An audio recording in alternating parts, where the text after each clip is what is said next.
Be me, 32 mems, married for 5 years to Emily. Decent marriage, not perfect but stable. We both work full-time, good income, no kids yet, but talking about it, Emily mentions girls' trip with her college friends. Just a weekend getaway to Miami. Totally cool with it, encourage her to have fun. She's been working hard, deserves a break, help her pack, even drive her to airport, kiss goodbye, tell her to have fun. Weekend is pretty chill for me. Play video games, order pizza, watch sports, living the bachelor life for a couple days. Sunday evening, scrolling through Instagram. See post from Emily's friend Sarah, group photo at Miami Beach. Emily and 3 other girls posing. Wait a minute. Zoom in on background. Some dude in swimming trunks walking toward them. Looks familiar. Holy crap. It's Mike, Emily's ex from college. They dated for like 3 years before me. Messy breakup because he cheated. She always said she hated him. My stomach drops. Keep scrolling through Sarah's posts. Another photo from dinner. Emily, all her friends, and Mike at some fancy restaurant. He's sitting right next to my wife, his arm around her chair. Check Emily's Instagram. Nothing posted since before the trip. Weird, since she usually posts everything. Check her other friends' accounts. More photos. Mike is in all of them. In one. He's literally carrying Emily on his shoulders in the ocean. What the actual hell? Text Emily casually. How's the girls' trip going? She replies, so fun. Just us girls relaxing and drinking mimosas. Straight up lying to my face. Don't mention Mike. Want to see how far she'll take this. Monday evening, pick her up from airport. She's tanned, looks happy, talks about all the girl activities they did, shopping, beach, clubs, spa day, never mentions Mike once. Drive home in silence, my mind racing. Can't sleep that night. Next morning, wait until she's in shower. Check her phone, never done this before. Find text thread with Mike. Been messaging for months, planning this coincidental meetup. Messages get increasingly flirty. Most recent ones from the trip. Had so much fun last night. Just like old times. Wish you were still here. Pictures exchanged that I can't bring myself to open. Put phone back exactly where it was. Go to work. Can't concentrate. Keep thinking about confrontation options. Direct approach. Gather more evidence. Talk to her friends. Decide to play it cool for now. Observe. She's acting normal. Maybe too normal. Overly affectionate, making my favorite dinner, guilt behavior, next day, get email notification, joint credit card statement, scroll through transactions from Miami, hotel room upgrade to Ocean View Suite. Didn't think anything of it at first. Wait, why upgrade a room if sharing with girlfriends? Check hotel website. Ocean View Suites have king beds, not doubles. Pieces starting to fit together. 1 week passes, living in weird limbo, pretending everything is normal while dying inside. Friday night, Emily says she's meeting Sarah for drinks. Don't wait up, might be late. Nod and say have fun. Wait 30 minutes after she leaves. Drive downtown, park near Sarah's apartment building. See Emily's car parked on street. Weird. They usually meet at bars. Wait in my car, feeling like a stalker in my own marriage. 2 hours later, Emily emerges from building. But it's not Sarah's building, it's Mike's. She's straightening her clothes, fixing her hair, gets in car, drives away. Don't follow, just sit there processing. Take photos of her car parked there, timestamp. Go home, pack a bag. Wait up for her return. She walks in around midnight. How was drinks with Sarah? So fun. We went to that new place downtown. Show her the photos on my phone. Weird, because you were at Mike's apartment for 2 hours. Her face goes white. Starts the typical routine. It's not what you think. We're just friends. Nothing happened. He needed advice about his new girlfriend. Lies on top of lies. Sit silently. Let her dig the hole deeper. Finally, she breaks down. Admits reconnecting with Mike months ago. Swears Miami was the first time anything physical happened. It was a mistake. Too many drinks. I was confused about old feelings. It meant nothing. Ask about tonight. More tears, more excuses. Just needed closure. Wanted to end it face to face. Laugh bitterly at that one. Tell her I already called her parents. They know she's coming to stay with them. Her face crumbles. You called my parents? Why would you do that? Because I'm not the one leaving our home tonight. You are. She begs, pleads, promises to fix things. I remain calm, eerily calm actually. No yelling, no drama, just cold certainty. She asks if this is really happening. Show her the screenshots of her texts with Mike. Yes, it's really happening. She grabs some things, keeps crying. Before leaving, asks if we can talk tomorrow when calmer. We can talk through divorce attorneys. Door closes behind her. Sit on couch, strange emptiness. 5 years of marriage. Thought I knew her, thought we were happy. Phone buzzing with messages from her. Ignore them all. Next morning, doorbell rings. It's Emily's mom. Looks disappointed, not at me, but the situation. Says Emily, told them everything. She made a terrible mistake. Not an agreement. Several terrible mistakes. Repeatedly, with planning. Emily's mom hugs me, says she's sorry, asks if I'll consider couples counseling. Thank her for coming, but answer is no. Week passes. Emily keeps trying to contact. Letters, emails, texts, calls. Mutual friends reach out. Everyone makes mistakes. Marriages survive affairs all the time. Don't throw away 5 years over one weekend. Stop correcting them that it wasn't just one weekend. Not worth the energy. File for divorce. Cite irreconcilable differences. Could have gone nuclear with evidence. Decided being done was more important than being right.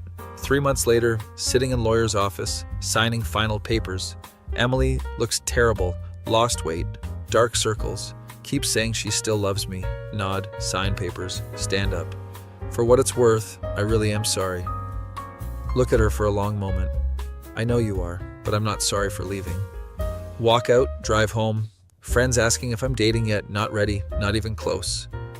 But for first time since this all happened, feel something like peace. My face when the girls' trip was the best thing that ever happened to me. Forced me to see who she really was before having kids. Sometimes the worst betrayals lead to the best escapes. Be me, 27, decent looking, good job as software engineer, own apartment. Not a Chad, but not a total loser either. Have had 3 major relationships over the last 5 years. All ended mysteriously and painfully. Pattern starts to emerge. Things go great for 3-4 months. Girlfriend suddenly becomes suspicious, distant. Eventually breaks up with me over bad feeling or intuition. Can never get clear answer why. One consistent element in my life. My best friend Kate, known her since high school. Both computer nerds, bonded over anime and coding. Never dated her, just good friends. She's been there through all breakups. You'll find someone better after each one. Current girlfriend Jess and I approaching 4-month mark. Getting nervous based on past pattern. Jess is amazing, smart, funny, cute gamer girl. Things feel different this time, more solid. Kate doesn't seem to like Jess much. She's not your type and you could do better. Ignore these comments, Kate just being protective. Friday night, Jess and I have dinner plans. She texts saying we need to talk. My heart sinks. The pattern continues. Meet at neutral location, coffee shop. Jess looks upset but not angry. So I got some weird messages. Shows me screenshots from anonymous Instagram account. Messages claiming to be someone who cares, but telling Jess I've been cheating, have history of emotional abuse, am secretly on dating apps. All complete bullshit, completely blindsided, no idea who would do this. Jess studying my face for reaction. I don't believe any of it, but wanted to ask you directly. Relief floods through me. Jess, smarter than previous girlfriends, actually came to me first instead of assuming worst. Thank her for trusting me enough to ask. We investigate account together. Created recently, no posts, generic profile pic. Jess shows more screenshots. Account made specific claims. He always does this after 3 to 4 months.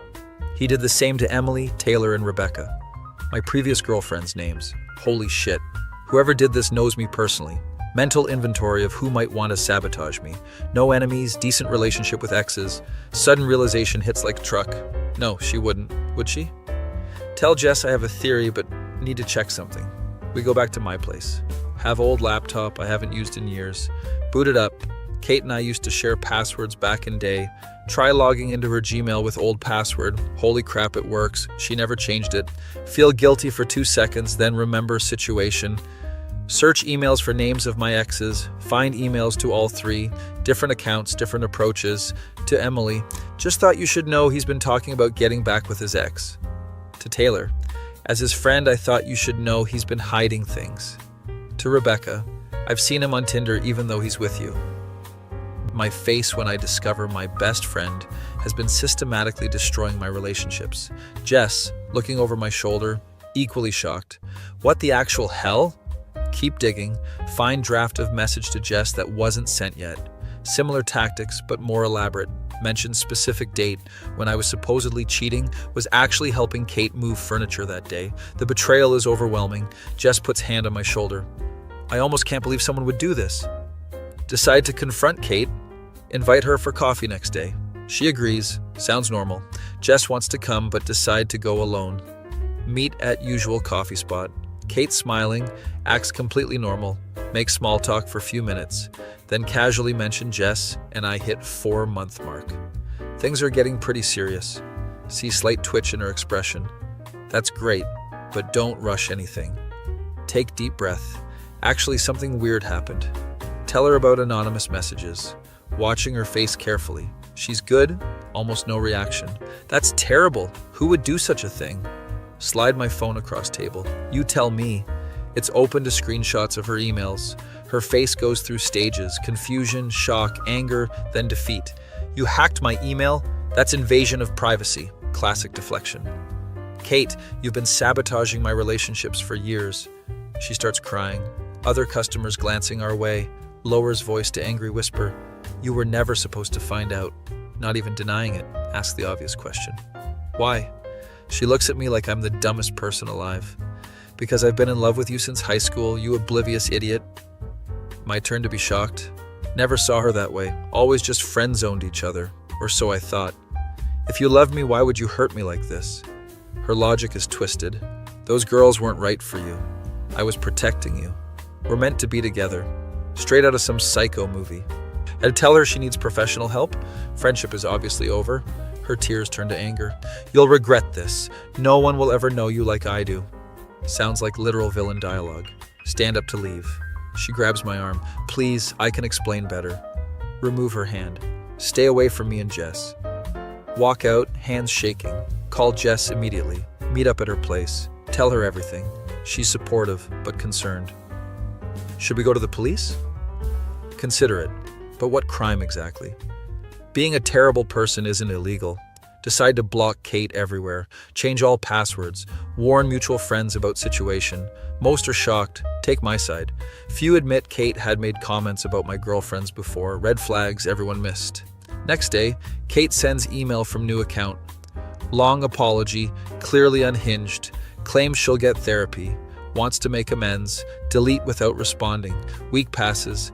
Kate creates public Instagram post. Long rant about me. Claims I led her on for years. Twisted version of events. Few mutual acquaintances believe her. Screenshot everything for potential restraining order. Jess standing by me through all this. Relationship actually stronger now. 2 weeks later, get text from unknown number. It's Emily, my ex from 2 years ago. Saw Kate's meltdown online, putting pieces together. Did she sabotage us too? Confirm her suspicions. Long conversation, clearing air. Similar texts from Taylor and Rebecca follow. All had received anonymous messages. All feel vindicated knowing truth. Kate eventually moves to different city. Mutual friends report she's in therapy. Hope she gets help, but don't want her in my life. 6 months later, Jess and I still going strong. Move in together. Celebrate our Breaking the Curse anniversary. Joke about putting Kate in our wedding speech. Thanks for being so terrible, you made us stronger. 1 year later, cleaning out old boxes while redecorating apartment. Find high school yearbook. Kate wrote typical message about being friends forever. Last line. Someday you'll realize we're meant to be together. Clue was there all along. My face when I realize I dated Norman Bates in a skirt for 10 years. Jess sees me staring at yearbook. Takes it, reads message. Well, she wasn't wrong about one thing. What's that? You did end up with someone who really knows you. Kiss her, throw yearbook in donation pile. Some best friends are forever. Others are lessons about checking your Gmail security and never trusting anyone who says your girlfriend isn't your type. The end credits roll, directed by M. Night Shyamalan, starring Zendaya as Kate, because why not Chris Pratt as me, because Hollywood has no imagination, Tom Holland as Jess, because casting directors are confused, with special appearance by Danny DeVito as the barista. So anyway, I started brewing. Beamy, 26, average-looking guy, decent job in marketing. Been on dating apps for months with limited success. Finally matched with cute girl on Bumble. She's 25, works as an art teacher. We hit it off in chat, seems intelligent and funny. Texting for about 2 weeks. Finally ask her out, she agrees. We meet at trendy restaurant downtown. She looks better than her pictures. Wearing cute summer dress that shows she made an effort. Conversation flows naturally. Talk about jobs, hobbies, favorite movies. She loves Tarantino. I love Nolan. Playful argument about which director is better. Order drinks, then dinner. Everything going surprisingly well. She laughs at my jokes. I laugh at hers. Subtle touches on arm when making points. Definitely mutual interest. After third drink, conversation gets more personal. Talking about past relationships. She mentions her ex was disappointing in many ways. Raises eyebrows suggestively, my mind racing, trying to interpret. She leans forward slightly. So, can I ask you something kind of personal? Oh no, here it comes. Sure, go ahead. I hope this isn't too forward, but take sip of wine for liquid courage. What's your size? You know, down there. Nearly choke on my drink. She looks embarrassed but curious. Quick decision time. Could get offended, could lie, could tell truth. Decide to take fourth option. Dodge with humor. Well, I wear a size 10 shoe if that's what you're asking. She rolls her eyes. You know that's not what I meant. Oh, you mean my height? I'm 5'11". In dating app terms, that means 5'9". She laughs. You know exactly what I'm asking. Tap finger on chin thoughtfully. My credit score? It's about 720. She kicks me playfully under table. Stop dodging the question. Oh, you must mean my collection of Star Wars figurines. It's not the size that matters, it's how mint the condition is. She's laughing now. You're impossible. That's what my last girlfriend said, but for different reasons. Waiter appears with our entrees. Temporary reprieve from awkward conversation. She takes a bite of food, then returns to topic. Persistent girl. Seriously though, I'm just curious. Sigh dramatically. Well, if you must know, pause for dramatic effect. It's not about the size of the boat, she interrupts. If you say it's the motion of the ocean, I'm leaving. Pretend to be offended. I would never use such a cliche. I was going to say it's not about the size of the boat, it's about whether the captain gets seasick. She nearly spits out her drink. What does that even mean? I have absolutely no idea, I just made it up. Both laughing now. She shakes her head. You're really not going to answer, are you? Let's just say I've never received any complaints. Though that could be because I cry immediately after, and no one wants to criticize a crying man. She's laughing so hard people are looking. You're ridiculous. It's not about the size of the hammer, it's about how accurately you hit the nail. She covers her face. Please stop with the metaphors. It's not about the length of the pencil, it's about how you write the essay. Now she's wheezing. I give up. It's not about the size of the wand, it's about the magic it performs. Where are you getting these from? I've been saving them up for just this occasion. It's not about the size of the guitar, it's about how you play the strings. She throws napkin at me. Enough, I surrender. Raise hands in victory. It's not about how big the trophy is, it's about winning the game. Seriously, one more and I'm leaving. Zip lips dramatically. Conversation moves to other topics. Rest of dinner goes incredibly well.